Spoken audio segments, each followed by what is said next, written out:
today to acknowledge and represent the African American girls whose stories don't make the front page of every national newspaper. Now, more than ever, it seems young people are speaking out about issues they're passionate about and advocating for what they believe in. Whether it be for women's rights, racial injustice, or gun reform, both the Millennial and Generation Z are speaking out about movements for change. Fight for your lives before it's someone else's job. But younger generations weren't always so outspoken. In fact, millennials used to be labeled as apathetic. Research by the Millennial Impact Project found that the change can be traced to one pivotal moment in history, the 2016 presidential election. It was said by countless pundits and talking heads on every network leading up to the election. Millennials don't vote.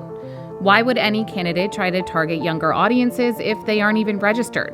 Then the results of the 2016 election came in. The Trump administration took the reins of power and something seemed to light up younger generations. This is what democracy looks like. This is what democracy looks like. Data from the Millennial Impact Project shows that most young people do not want to follow where the Trump administration is taking us. And not only are they dissatisfied, but they have a unique form of activism to change it. So what's driving this newfound involvement? According to the research, hope and a dash of dissatisfaction.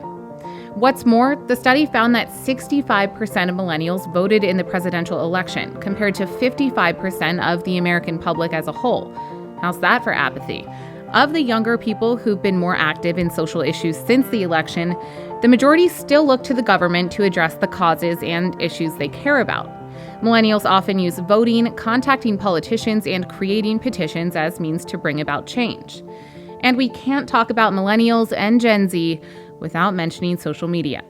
Younger generations have something previous generations didn't: the ability to drive awareness and influence behavior through vast social media networks, turning young activists into a force that goes beyond the influence of the world's biggest philanthropists.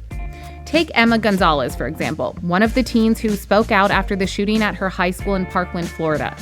She now has 1.62 million followers on Twitter. Her classmate, David Hogg, has over 800,000.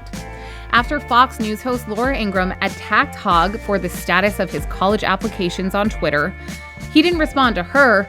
He tweeted a list of advertisers of her show. A day later, almost half of them pulled their sponsorships.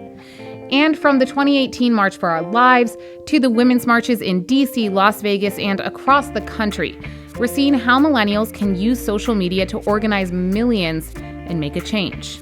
Younger generations are a force to be reckoned with and will only continue to advocate for what they believe in. Something lawmakers should keep in mind, since millennials will make up the largest generation of eligible voters in 2020.